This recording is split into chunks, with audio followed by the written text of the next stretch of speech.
Hello, everybody. I'm a practicing therapist and I work with a lot of individuals with attachment wounds.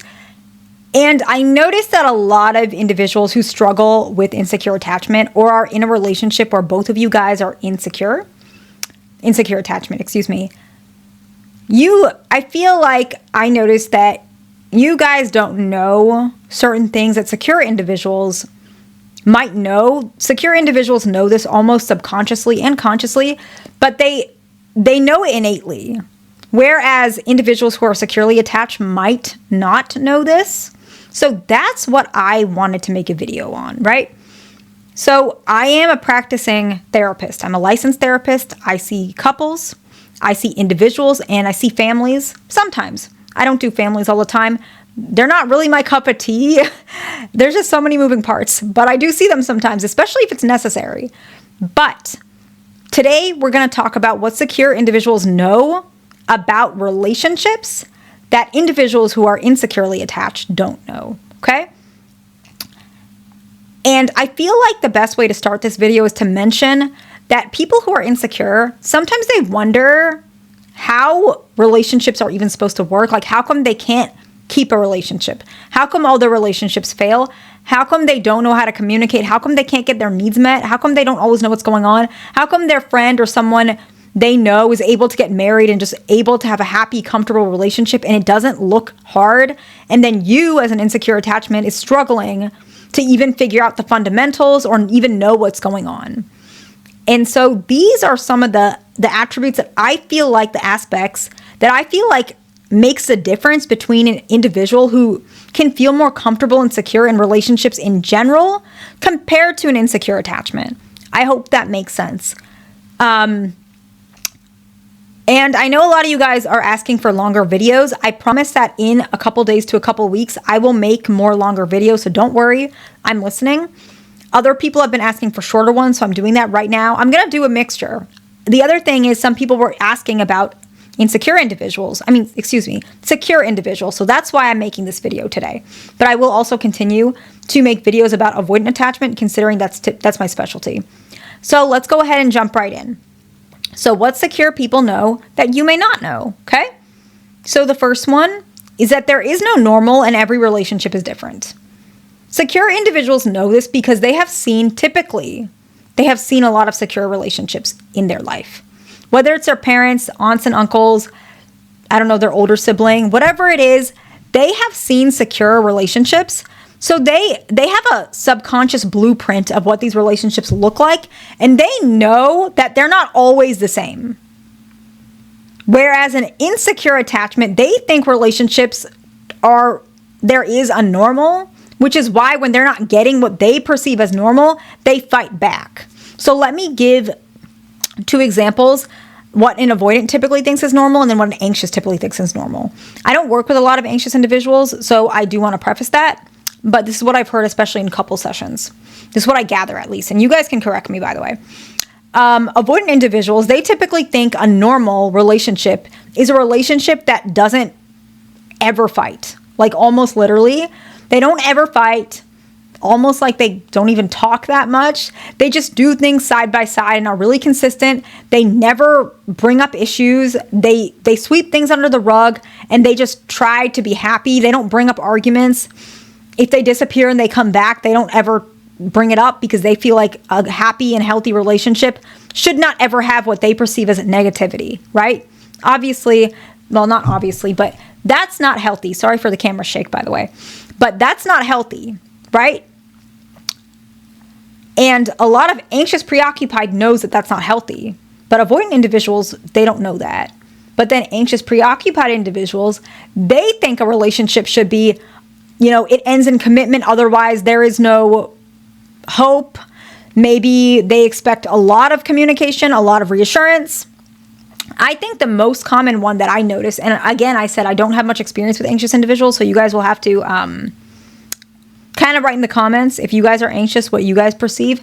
But I noticed the other thing with a lot of anxious individuals is they think if the relationship is a certain way in the beginning, then there's no hope for the end. Like, it's hard for them to have hope for the relationship. Like, they struggle with the uncertainty. So they want to see the results right away. right? They want their avoidant partner to change today as fast as possible. So but almost like subconsciously, they believe relationships can never evolve and never change. They're afraid of that.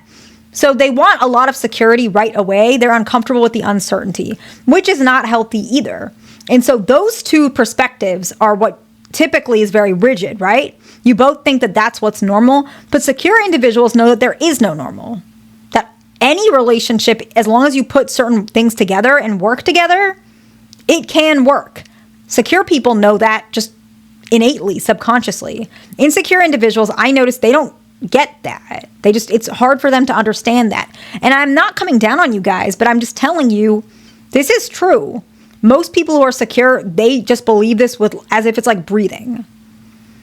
But individuals who are insecure, they don't understand that at all. It's scary. It's very scary. A lot of times, if I tell insecure individuals that, they push back. It's really hard for them to believe that there is no normal. But there typically is no normal. Of course, there are certain things that are very unhealthy, like abuse, control, cheating, things like that. We know that. That's not what I'm saying. But I'm just saying certain behaviors and certain timelines can be adjusted. That's okay. So the second one is that a relationship can start one way and end another way. Secure people know this. Your relationship can start really good and then suddenly one partner is cheating or walking out. It happens. I'm not saying it happens out of the blue. There are steps that happen to it, but it doesn't mean the beginning of the relationship was bad. Insecure people don't understand that necessarily as easily as secure individuals do. And also, a relationship can start really rocky. I've seen this. Obviously, I'm a therapist. It can start really rocky and then end amazing and beautiful, and they're just lasting for years. That can happen too. Insecure individuals do not understand that, and that's okay. That's why I'm making this video, so it can help you guys. The next one, and I really like this one, and I notice that insecure individuals don't get this, especially anxious, preoccupied, but avoidants also struggle with this too. Communication is not just talking, right? So avoidants, they think communication is talking, so they avoid talking, and they avoid communication in general, like their body language, because they're uncomfortable with the talking aspect. And so they think that every communication is talking. So any communication they have that's not talking, they pull away from it as well because they feel like at the end of it, they're going to have to end up talking or having some disagreement, typically. I know that sounds weird. I don't even know how to explain that. I don't even know if I explained that well. Hopefully someone got it. Then anxious, preoccupied, they think everything's got to be talked about or, discussed. Not everything, but a lot more than a secure person probably does. Secure individuals know that not everything needs to be talked.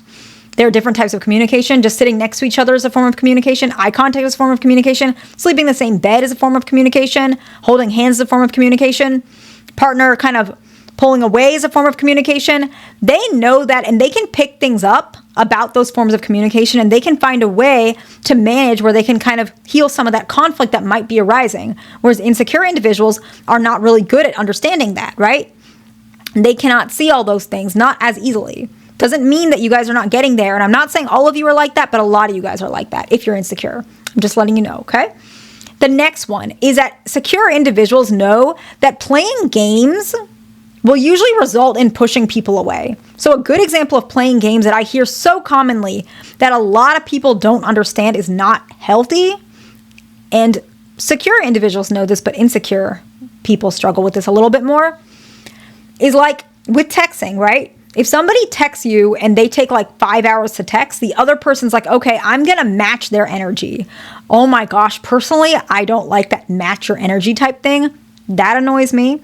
That could be a personal thing, but like, just answer when you're ready. There's no reason to play games. The other person might have been busy. They didn't do it on purpose typically. Secure people know that. Insecure people, it's a little harder for them because they get really taken back because they take it personally. Like, you didn't answer me in 4 hours, and fine, I'm not going to answer you for 4 hours. But I don't think it was that personal. And a lot of secure people, similarly to me,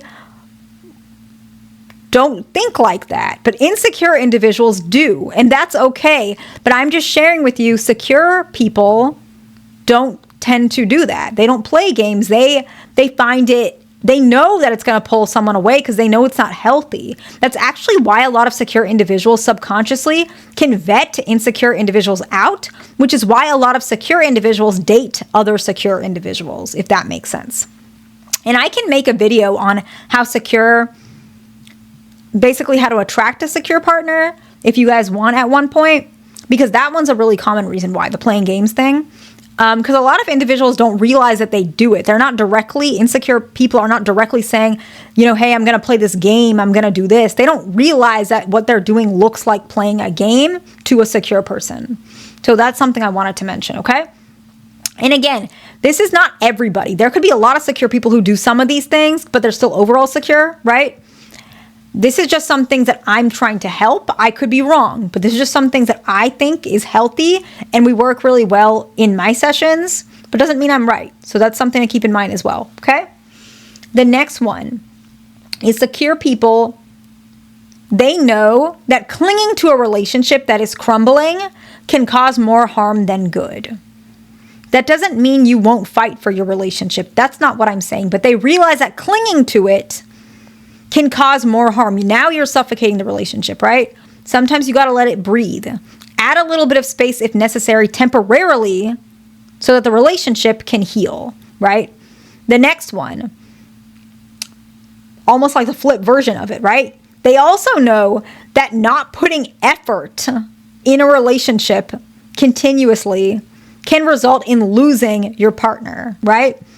So that means showing up to the date or scheduling a date, even if you don't really feel like it, because you have committed to this relationship. Secure people know that. They know that it's valuable. It's the same thing as, it sounds really bad, but it's the same thing as showing up to work on time because you know you're going to get fired if you continue to do that, and you need the money to live and eat and, pay your bills, right?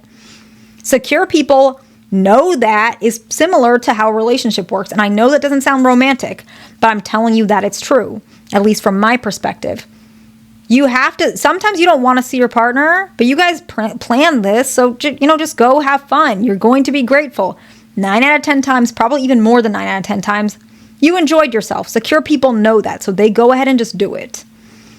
Avoidant individuals typically, because they're usually in their feelings about this, they feel like they don't want to and they get scared. And now they're not gonna. But that's not healthy. That's not how you create a healthy relationship. Definitely not a secure relationship, right? So the last one.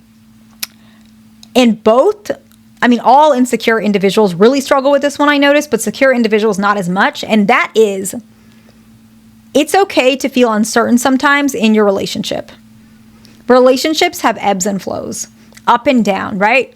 A lot of, in psychology, we kind of see as stages of relationships. And in my book, I go in a lot of detail about that, especially with different attachment styles, because they have a little bit of different stages. But I have personally kind of looked at what I perceive as different stages. And from what I notice, and I think a lot of individuals in my field kind of see it like this, usually in the 3rd year, 5th year, 10th year, 15th year, even 30th year, right? There are certain bumps in the roads. And there are other ones as well. The 7th year, I notice as well. Certain bumps in the road.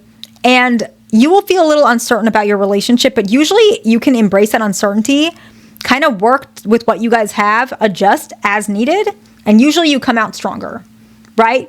Insecure individuals don't know how to do that, so they bump into those roads and they don't have the tools, they don't understand it. And a lot of that is just understanding that you need to adjust and you have to be okay with uncertainty. I hope that made a lot of sense. If not, I apologize, but I really wanted to at least help one person. I know some of you guys won't like this, but I'm just trying to help you. Go ahead, subscribe, and I will see you in the next one.